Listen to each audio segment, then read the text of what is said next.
Kemudian seberapa banyak air yang harus diberikan. Andai kan air itu adalah sebuah rasa cinta, gitu, seberapa banyak cinta itu harus kita tunjukkan kepada anak. Sudahkah kita isi tangki cinta itu kepada anak, gitu ya? Sudahkah kita sampaikan sesuai dengan bahasa cinta?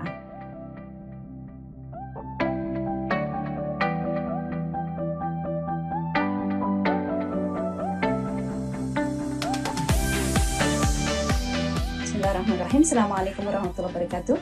Kalau di barat mereka ada yang memang berteriak kepada orang tuanya. Dan itu adalah hal yang menjadi sesuatu yang harus diperhatikan gitu ya. Karena ada perbedaan situasi ini tadi, maka perlu bagi kita untuk adjust atau adapt dengan pola asuh yang benar. Kemudian yang kedua, karena banyak dari kita adalah generasi X, Gen Y atau Gen Z. Jadi kalau misalkan para bunda atau bapak membaca beberapa pembagian ya, ada sebuah buku yang muncul di tahun 1991 kalau nggak salah ya. Di dalam buku itu disebutkan bahwa kalau orang lahir antara tahun 1980 sampai tahun 1995 mereka adalah milenial. Sekarang kaum milenial itu mungkin sekitar umur 40 ya, 40 just before 40 ya, 40, 35, 38. Mereka memiliki jenis pribadi yang berbeda dengan Gen X. Gen X itu sebelum itu. Insya Allah ini panjang sebenarnya penjelasannya.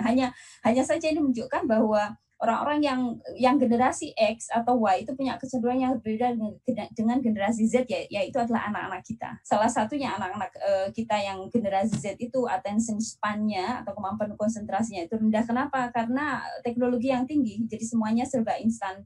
Mereka tidak terbiasa dengan long process ya. Mereka memang kreatif, mereka cerdas gitu ya, tetapi mereka tidak terbiasa untuk kerja keras karena semuanya didapatkan secara instan. Ini pun nanti akan berefek pada pola asuh kita. Kemudian selanjutnya, karena kita ingin memaksimalkan usaha dalam mendidik anak dengan ilmu. Jadi kalau misalkan ada yang bilang ya alah bapak ibu saya aja nggak lulus SD bisa menghasilkan PhD atau dosen di sebuah PTN ternama, ya, berarti sebenarnya parenting itu nggak butuh gitu ya. Ada yang kemudian berargumen seperti itu. Oke lah, sekarang pertanyaan saya, berapa sih kasus yang seperti ini? Ada berapa sih orang yang bapak ibunya mungkin tidak mengenyam pendidikan tetapi anaknya begitu berhasil ya dari sisi akademik atau dari segala macam hal ya?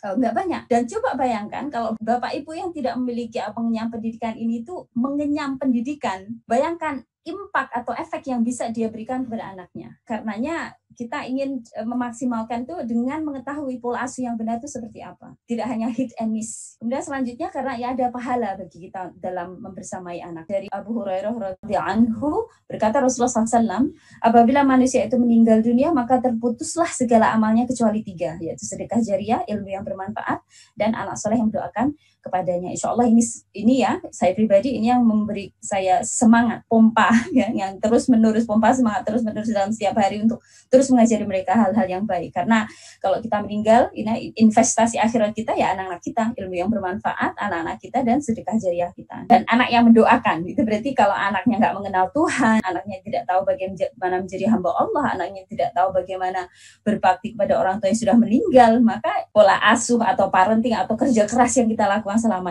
ini itu bisa jadi go out of the window atau alias nggak ada manfaatnya sama sekali, kan sayang banget. Kemudian dari Anas bin Malik radhiyallahu anhu, ia berkata Rasulullah SAW bersabda, barang siapa dapat mengasuh 2 anak perempuannya hingga dewasa, maka aku akan bersamanya di hari kelak. Kemudian beliau merapatkan kedua jarinya seperti ini. Ini menunjukkan sekali ya, orang yang nanti bisa mengasuh anak perempuannya. Ini juga sekaligus menunjukkan betapa laki-laki dan perempuan itu posisinya di mata Allah, anak itu sama. Tidak anak laki-laki lebih istimewa dari anak perempuan dan seterusnya. Sebenarnya mereka sama. Karena tahu sendiri ya di zaman jahiliyah itu kalau anak perempuan kan dikubur hidup-hidup karena mereka dianggap tidak memiliki status. Tapi Islam sudah menghapus itu semua. Nah, apa itu visi parenting? Ini yang penting ya. Kalau seseorang itu tidak punya visi dalam hidupnya, maka itu seperti keluar rumah hanya pingin, oh saya mau keluar rumah kemana, nggak tahu. Dan parenting itulah tugas yang berat, panjang perjalanan. Kalau kita nggak jelas visinya, maka kita bisa belok kanan, belok kiri, akhirnya nggak tahu ending produknya itu kemana. Jadi kalau kita tahu ending produk yang kita inginkan, maka kita akan bisa memplanning apa sih yang nanti harus saya tanamkan ke dalam diri anak-anak kita. Sering saya sampaikan di dalam forum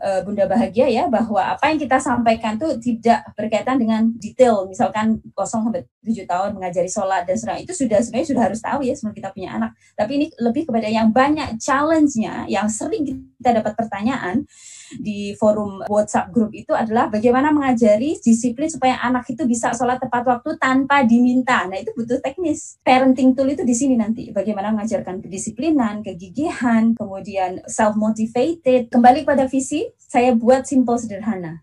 Ya, Rabbana atina fid dunya hasanah wa fil akhirati hasanah wa qina adzabannar. Sukses dunia dan sukses akhirat. Dunia itu di dalam bentuk apa? Punya karir, berpendidikan tinggi, menikah, punya anak, memiliki materi yang cukup, boleh ya. Allah membolehkan ini. Ada kan di dalam Al-Quran, ambillah porsimu di akhirat, tapi jangan lupakan porsimu di dunia. Enggak sebaliknya ya, ayatnya ambillah porsimu di dunia, jangan lupa di akhirat. Enggak, karena visi yang utama kita adalah akhirat, yaitu sukses di akhirat itu adalah masuk surga. Jadi apapun yang kita lakukan di dunia ini, termasuk mendidik anak, membina mereka, mengasuh mereka ya, supaya menjadi anak yang sukses di dunia itu, supaya kita juga nantinya bisa masuk surga dan anak-anak pun juga akan jadi penghuni surga. Faktor apa yang mempengaruhi dari pola asuh anak? Pertama, kultur budaya. Jadi kultur budaya itu sangat berpengaruh cara kita membina atau mendidik anak. Seperti tadi saya sampaikan ya, kalau misalkan orang Indonesia besar di barat ya, ada budaya-budaya yang kita ingin tetap budaya Indonesia dipertahankan di barat. Contoh sederhananya ya, salaman pakai cium tangan. Sebuah kultur dari budaya Indonesia. Nah, kalau misalkan itu antar orang Indonesia, biasanya kita tetap melakukannya. Tapi kalau di luar, gitu misalkan sama teman-temannya, nggak akan nyaman jika kemudian anak saya mencium tangan mereka atau seterusnya. Karena itu nggak umum.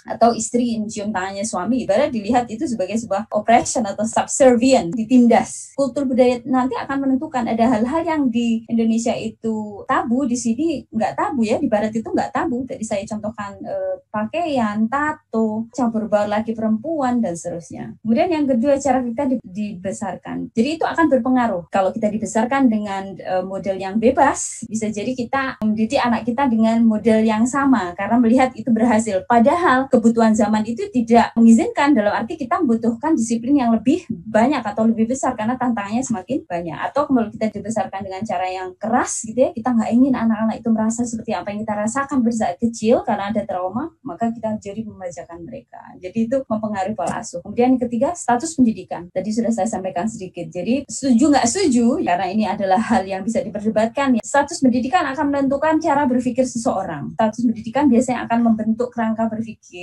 Atau hal yang lain, kalau orang itu memiliki status pendidikan yang lebih tinggi, mungkin mereka akan bisa memberi paparan yang lebih kepada anak-anaknya. Mereka akan bisa memberikan ide-ide yang lebih besar, lebih tinggi, ya, karena mereka sudah terpapar dengan ide itu sendiri. Kemudian selanjutnya, dinamika keluarga. Anak yang dibesarkan dalam lingkup, misalkan dia hidup dengan kakek neneknya, itu akan memiliki kompleksitas karakter yang sedikit berbeda dengan anak yang hanya dibesarkan oleh orang tuanya saja. Kemampuan social skill-nya, negotiation skill-nya akan bisa jadi lebih kurang daripada anak yang tumbuh di lingkungan yang dalam keluarga besar dan terus bersosialisasi. Anak yang tumbuh di lingkungan single parent ya akan berbeda dengan anak yang tinggal di dalam lingkup keluarga yang tidak single parent. Itu akan menentukan pola asuh. Selanjutnya, sistem di mana kita tinggal. Ya, ini yang paling berperan ya, kalau menurut saya paling besar perannya. Ibarat bangunan, kita itu membangun karakter anak di dalam rumah. Ketika mereka keluar rumah, mereka itu akan berhadapan dengan standar kehidupan yang lain yang ditetapkan oleh sistem, oleh negara di mana mereka tinggal, dan oleh sistem pendidikan di mana mereka tinggal. Kalau itu senada seirama, job kita lebih mudah. Tapi kalau itu bertentangan, job kita akan sangat sulit. Kenapa? Karena saat mereka itu dalam rumah diajari Tuhan itu satu, Islam itu yang benar. Ketika keluar dihadapkan sebuah ide bahwa semua agama itu benar, nggak beragama itu justru lebih benar, misalnya gitu. Berarti seperti kita membangun, kemudian keluar itu mereka dihancurkan kan gitu. Jadi akhirnya sistem itu akan benar-benar menuntut kita atau membuat kita menjadi lebih strict atau lebih aware atau bahkan lebih memasang kuda-kuda. Kalau di Barat sendiri kita tahu ada ide-ide kebebasan, bahkan di Indonesia pun ada ya, termasuk kebebasan berperilaku. Lebih dari 40% pemuda-pemuda Inggris leave Islam atau menjadi murtad, tetapi nggak ngomong bapak ibunya. Jadi di rumah dia masih sholat, masih puasa, tetapi di luar rumah di hadapan teman-temannya dia ngakuin bahwa aku tuh sebenarnya nggak percaya. Lo kok nggak ngakuin di hadapan orang tuamu? Ya karena aku nggak pengen kelas di dalam rumah. Let us make peace gitu ya, biar tenang aja di rumah. Ya udahlah, bapak menyuruh aku sholat, ya tak sholat. Jadi ini kenyataan yang sangat menyakitkan. Bebas berperilaku, mereka mau jadi gay, mau jadi LGBT, mau jadi kayak apa, itu kalau di sini dilindungi. Anak atau orang tua tidak punya hak sama sekali untuk kemudian menganggap itu keliru. Akhirnya pandangan-pandangan seperti itu mau tidak mau harus kemudian kita paparkan kepada anak-anak supaya mereka juga paham bahwa ada sebuah pandangan yang berbeda, yang 180 derajat berbeda dari apa yang kita tanamkan di rumah. Kemudian kebebasan berpendapat, ya, orang mau bilang Quran itu salah, Muhammad SAW di gambar kartun, bagi mereka ini adalah kebebasan, gitu. Boleh bagi mereka, di mata mereka itu bolehlah. Kita yang ngajarin anak, jangankan di kartun, di gambar aja, seganteng apapun Rasulullah SAW itu nggak boleh di dalam Islam, kan gitu.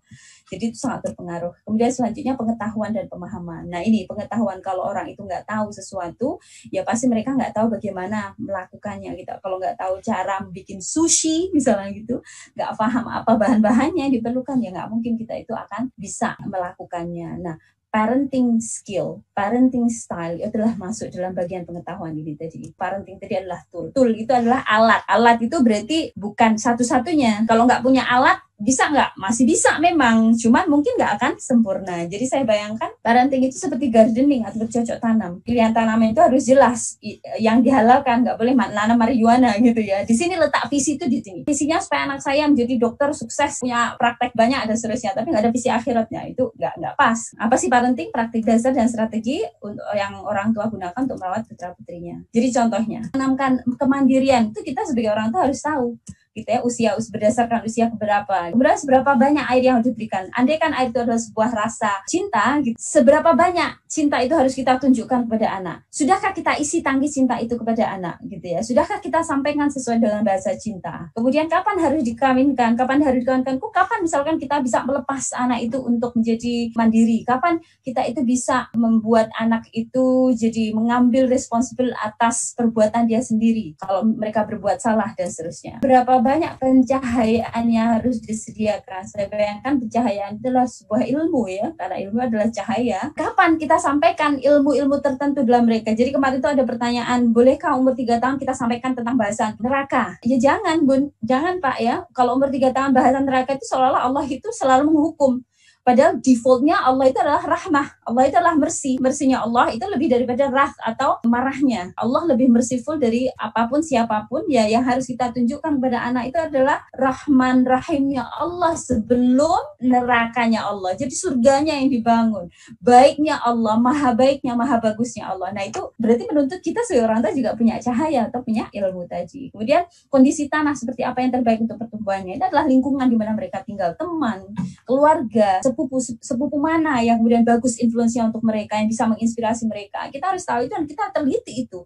Anak-anak yang tidak kemudian berpengaruh baik kepada kita, ya blok mereka, dalam arti nggak usah di-expose. Exposure-nya itu jangan awal. Kalau mereka udah besar, insya Allah kita bisa berdiskusi. Tapi kalau masih kecil, sebisa mungkin kita kemudian mengurangi exposure terhadap hal-hal yang negatif. Kemudian hama. Nah, hama ini adalah lingkungan luar. Ya, seperti yang saya sampaikan tadi, sistem yang ada di luar itu akan berpengaruh besar terhadap cara mereka berpikir, cara mereka bertindak, berbuat. Kebenaran itu relatif dan seterusnya. Itu harus kita waspadai. Akhirnya apa? Kita beri mereka itu amunisi, alat untuk perang gitu loh. Dalam arti nanti kalau keluar ada orang yang menghina Islam, menghina kerudung mereka, menghina agama mereka, mereka tahu cara defend tapi tanpa apologetik, malu, jadi gak pede gitu. Subhanallah, pressure yang sangat besar memang bagi orang tua dan anak, apalagi yang tinggal dan besar di barat. Kemudian bagian mana saja yang perlu dipangkas, ya, negative thinking, negative environment, atau kemudian emosi negatif, perfeksionis, ya, anak-anak yang perfeksionis. Nah itu mana yang harus kita luruskan, ya, spektrum apa yang harus kemudian kita tone down, yang mana harus kemudian di tune up, itu kita harus paham dan itu ada dalam ilmu parenting. Kemudian perangkat apa saja yang tersedia. Nah ini semua itu harus yang kemudian kita butuhkan, ya.